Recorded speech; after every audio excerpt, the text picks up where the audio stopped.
welcome Miss Chelsea King. And Chelsea is an ardent young Christian who is passionate about the Lord. You can see the effervescence bubbling through the smile, even though you haven't heard her voice yet. She hails from the Bethel Temple Shiloh Apostolic Church in the beautiful parish of Portland, which I need to have a vacation in. She's a trained guidance counselor, and like me, Chelsea believes that she's an amazing singer, but we're the only one who seems to think that way. Chelsea, welcome to the Blessings, Brother Sherman. Global Christian Mental Health Conference. Good night. How are you, Chelsea? Good evening. I'm well, thank you. How are you? I am great. We have something in common already, and that's a start. We think that we're yes, singers. I heard from credible sources that we would have that in common. All right. Sister McLaren will take ourselves out of the way, and over to you, Chelsea. Wonderful, thank you. Good evening, everyone. Let me just go ahead and share my screen very quickly. So as was said before, we're going to be talking very quickly about depression, more so youth and family depression, but because we would have just heard some statistics, we want to take the step and basically focus on depression, what it is, how to identify it, so on and so forth. Before I start, what are some common assumptions that you have heard about depression? I know that there are some floating around in here. You can go ahead and send them in the chat. I have some on the screen. Perhaps you have heard that men don't experience depression, or that you have heard that you are weak if you are depressed, or maybe you have even heard this very common one that depression is just a feeling. Is it? Let's see. The definition that I have here, it says, depression is a negative affective state ranging from unhappiness and discontent to an extreme feeling of sadness and despondency that interferes with daily life. Now, despondency basically means feeling low in spirit. Remember, you can go ahead and send in the chat the assumptions that you have about depression, okay? All right, so how do we identify depression? I'm going a bit fast. If I've lost anyone, you can also send that in the chat. Depression is categorized in two different categories. These are the somatic symptoms, which relates to the physical body, and there's also the non-somatic symptoms, which relates to thoughts and emotions. All right, and we're going to be looking at them a little closer. So with the somatic symptoms, you have sleep difficulties. So a person who is depressed, they might have difficulty falling asleep or even difficulty waking up. So they might sleep for extended periods of time or not long enough. And this is basically would be a change in their sleeping patterns. Okay. The second one says changes in weight or appetite. So if a person is depressed, they might feel the need to eat more than they would have normally eaten, or lesser than they would have normally eaten, right? And then there's also poor concentration. So this can be found in children as well as adults. Children online learning. It's not that I'm saying anybody's child is depressed, but one of the measuring factors that they look at when diagnosing depression is poor concentration.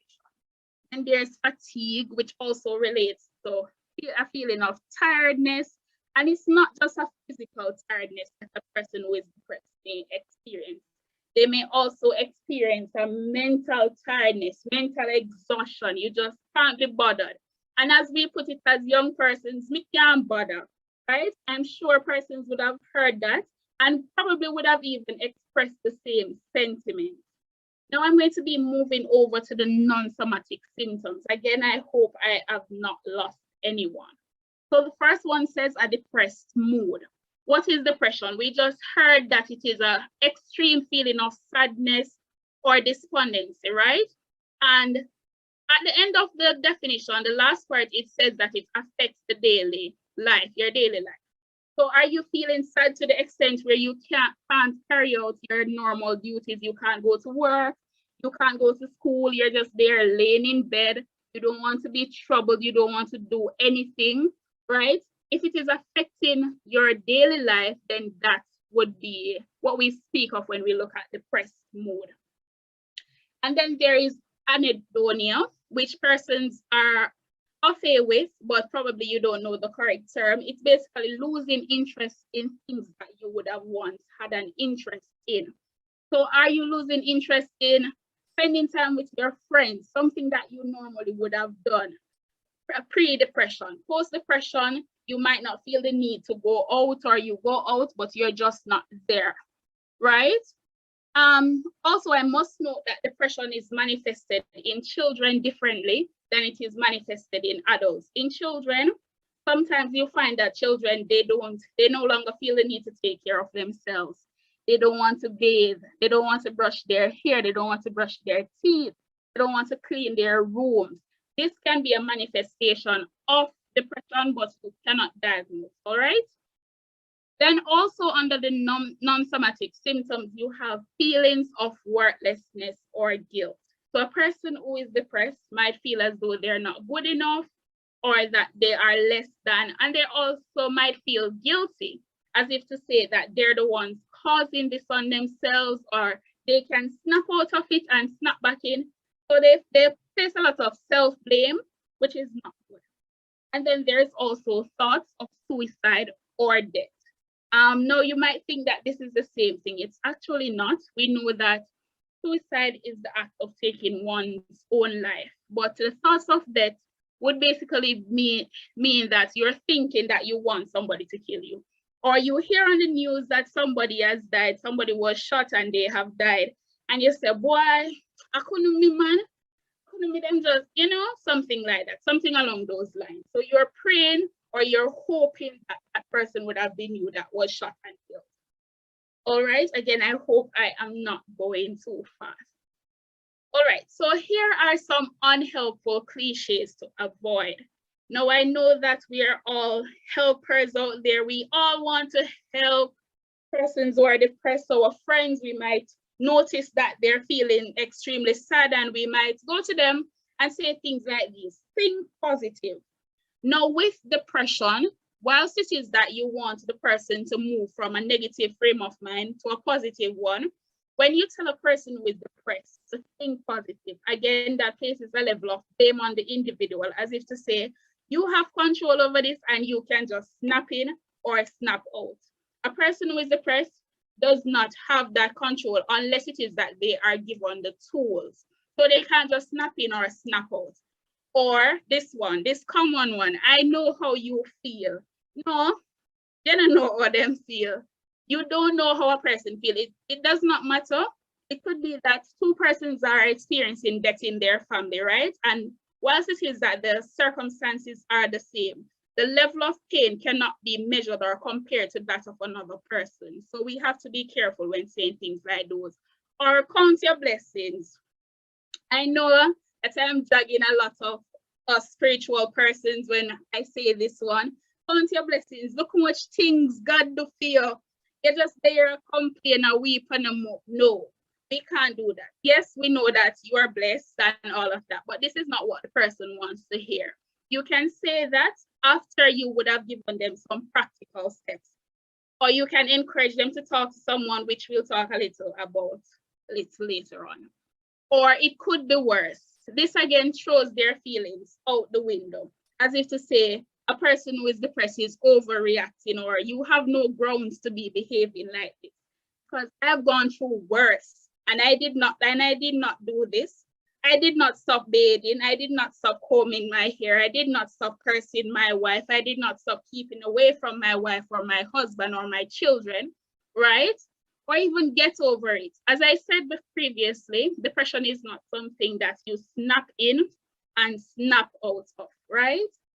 So you have to be careful when you use these cliches, and there are a lot more. I know you know some, all of you that are on this platform tonight. I know that you would have heard some, you probably would have been told some, and these are others that you should avoid, okay? So what to do if you think you are depressed? And I'm going to put strong emphasis on this word, think. The first step says, do not self-diagnose. If you have a feeling that you are depressed, if you're manifesting symptoms of depression, it is always better, or it is always best for you to seek the advice of a clinician. This clinician would basically measure your symptoms, see the ones that you're exhibiting based on information that you will provide, and make a diagnosis if that is required. And then the second one basically ties in, but don't self-diagnose. We have this culture of saying, me depressed, me stressed out. Stress is different from depression, right? Depression has to be clinically diagnosed and only clinically diagnosed by the physician. So final note, let me end on this note. I ran through the presentation, but I hope you would have picked up on some of the nuggets. This final note, it says, seeking help does not negate faith. Now, oftentimes we have a culture in Christian churches, spiritual establishments, we have this culture of saying, if you reach out, you don't believe in a God. You have to believe that God is a rewarder to them that seek him. I know that, but I'm struggling. I need help. Right? There is nothing wrong with you reaching out, seeking help, talking to a person. And I always say this, when Jesus is sending out his disciples, he never sent them out one by one. He always sent them out in twos. If he was saying, oh, you can pray, one person can pray, but two is a company, right? You will have somebody to talk to, somebody to bear you up when you're feeling downtrodden, right? So I'm just going to end on this note. I hope that this presentation was helpful to somebody and that you'll take these nuggets and go for it. Thank you. All right. We are on the ball and we Awesome. are learning. We are Awesome learning. presentation. Awesome Thank presentation. you. Can I ask a quick question, Miss King? Sure.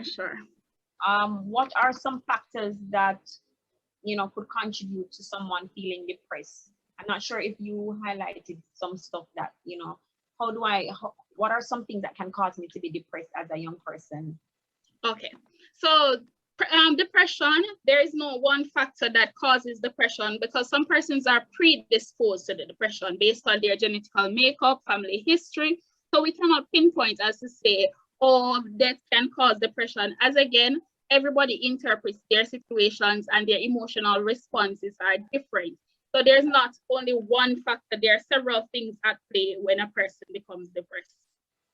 Okay, thank you for that. You're welcome.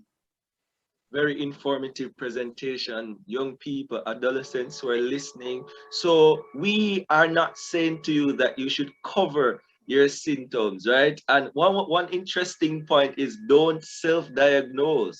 Don't self-diagnose, right? And that's the power of words right there. Yes. Don't tell yourself that you're depressed because you feel sad. And I'm so happy that that distinction was made, that sadness is not depression, right? Yes. So I'm so happy. And we want to say to anyone who is experiencing genuine pain, seek help. There are persons who are there, who are available to help you and to help you get through what you're going through. If you realize that your regular routine is not the same, you're experiencing apathy, you're no longer enthused about the things that you're enthused, it's time to talk. It's time to speak up. For a very long period, you're feeling that way, you need to talk, right? So if you're just feeling for a little day or two, that's not an indication. As Ms. King said, it would have to be for quite a lengthy period, and it would have to be extreme for you and conversely though, I've even read cases when I think about myself and some of the experiences that I have, we have persons who are high functioning. That means that they can go through their regular daily routine with much alacrity and get the tasks done, but ultimately when it comes to managing their mental wellness, that is not being done, right? So we want to know that there is no set in stone definition, or you can't compare yourself against anybody else. Your situation is unique, and that is why it's important to seek help, and the avenues are there. All right, so